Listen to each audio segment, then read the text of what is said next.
the information I get off an agent before BROT FBG VBAG.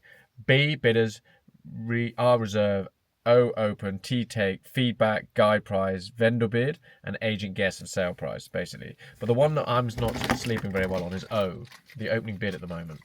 Oh. Why? Talk me through it.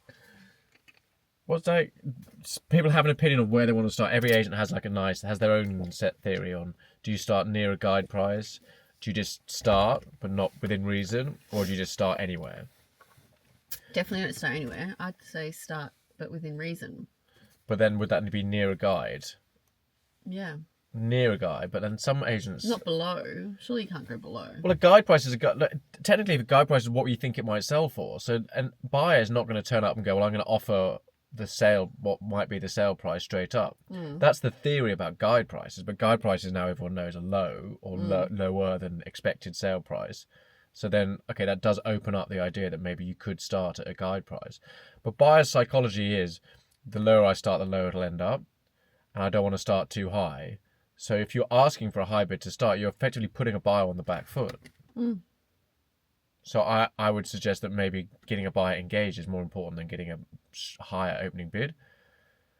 So that's what we've struggled with, is asking for these strong bids. Asking for a bid, shut up. Suggest a bid, because that's what the auctioneer textbook says. But then what you suggest is a number that I think should be super competitive, not the guide price.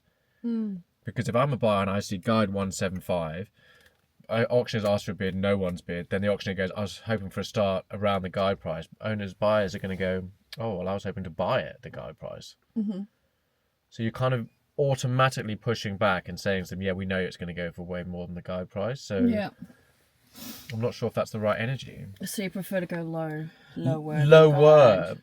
And I just find it trying to work out where that margin is will depend on geography, depend on agent, depend on the accuracy of the guide in the first place.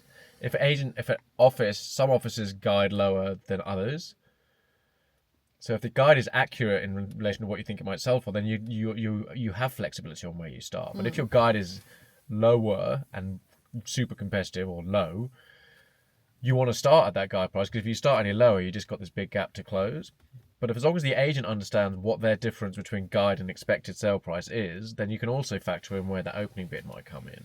But it's not my job to analyse and work out where an agent's quote is in relation to expectation. My job's to get the bid and get the buyers moving. But it just gets in the way sometimes. Start it low, see where it goes. Start with a vendor bid.